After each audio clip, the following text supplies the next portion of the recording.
De fluide à fluide, le dénominateur commun entre les différents états de la matière. Comment moduler les états de la matière énergétiquement sans avoir recours à la technologie? Les électrons des noyaux des atomes sont comprimés dans la matière dite solide. Une matière à l'état solide est dotée d'une conscience, intention électrique, dépourvue de sens, ce qui se traduit par une absence de direction de l'énergie, une neutralité atomique. C'est-à-dire que la charge électrique de cette conscience n'est ni expansive ni préservative. En d'autres termes, ni positive ni négative, ni tournée vers son évolution, ni tournée vers sa dégradation, comme pour une matière dite vivante. Le solide est donc un non-vivant, puisque sans évolution moléculaire propre possible. Sa matière est inerte, mais cependant altérable et divisible sous l'effet d'une contrainte physique ou énergétique externe. Chez les solides, la matière plus comprimée donc contient moins de vide entre électrons et noyaux des atomes, lieu où se déroulent les interactions physiques. Les lois physiques sont donc moindres que chez les liquides auxquels les êtres vivants appartiennent.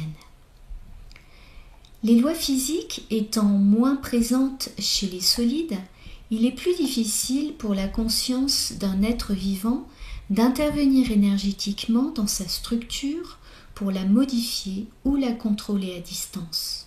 Quand, entre liquides, nous sommes plus facilement en mesure d'établir des connexions et interactions électriques à distance entre nous, interactions qui sont assez bien définies par la notion d'intuition, prémonition, voire télépathie chez l'animal.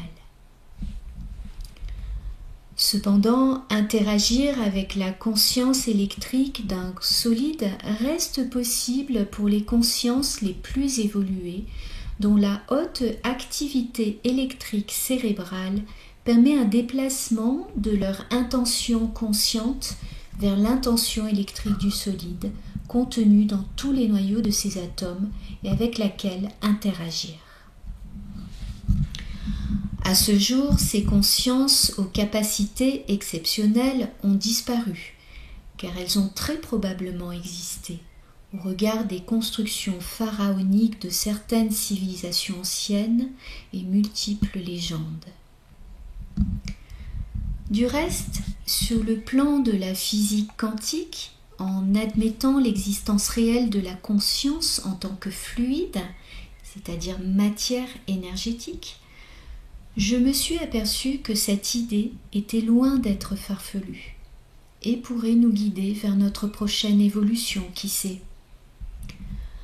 Alors pour mieux imager cette capacité d'interaction entre conscience humaine et matière solide, capacité qui peut être vraisemblablement développée, je te donne un exemple basique d'une interaction que nous pouvons tous faire avec une matière dite solide. Lorsque tu touches de ton doigt un glaçon, celui-ci subit ton intention consciente énergétique et voit sa structure changer en se liquéfiant. Ce genre d'interaction courante fait intervenir la chaleur que ton énergie consciente dégage puisque ta conscience est présente au sein de tous les noyaux des atomes de ton corps physique d'après mes travaux sur le sujet. Pour autant, ta conscience n'interagit pas avec la structure du solide sur le plan moléculaire. En revanche, une conscience hautement évoluée saura interagir avec la structure même des atomes présents dans chaque molécule, en faisant fondre le glaçon, en déplaçant seulement son énergie jusque dans le solide par visualisation de sa structure, en déplaçant sa conscience.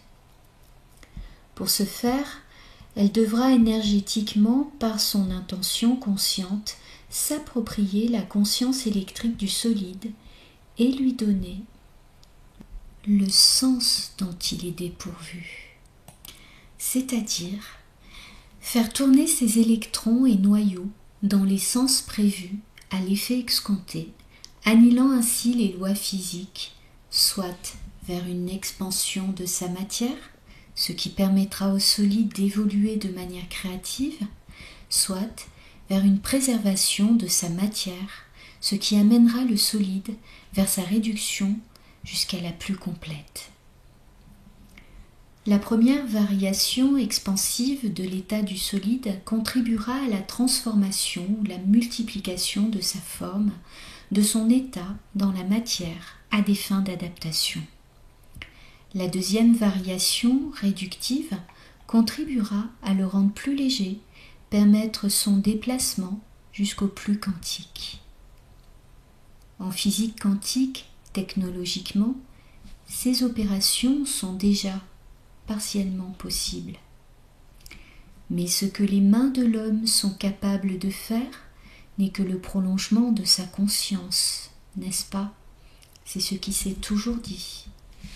Alors, comment une conscience peut arriver à de telles interactions à distance dans la matière? Je te renvoie à ma vidéo sur le mécanisme de la conscience et l'équilibre qu'elle doit trouver avant de voir son évolution reprendre naturellement son cours en réveillant son bagage génétique présent dans son ADN. Cette vidéo s'intitule « Rester unité en soi ». Le premier travail à faire est donc d'équilibrer ses mémoires, ses émotions non résolues, de les alléger, de les intégrer, afin de devenir pleinement conscient de l'ensemble de la matière qui définit ton état de conscience, conscience et inconscient réunis.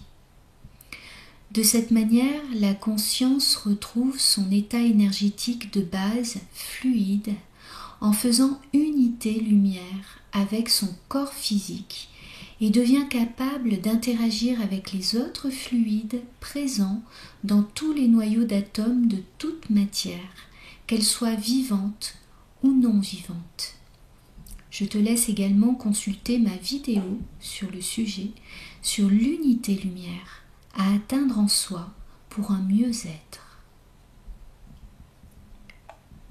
Ce que je te dis pourra te paraître bien simpliste, et pourtant, ce sont les mémoires inconscientes, les émotions que tu n'as pas résolues en toi, qui t'empêchent d'évoluer vers un état conscient équilibré, équilibre intérieur, paix avec soi-même, qui permettra à ton énergie de ne plus être entravée et de pouvoir circuler à nouveau de manière plus libre, plus fluide en toi et autour de toi.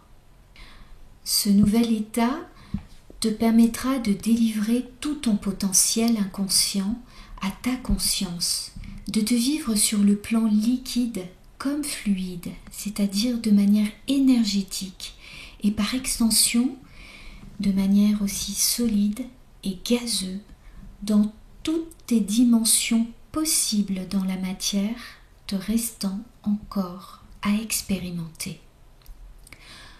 Ton évolution qui n'est qu'à son tout début, ton changement d'état est désormais entre tes mains en tant qu'absolute beginner.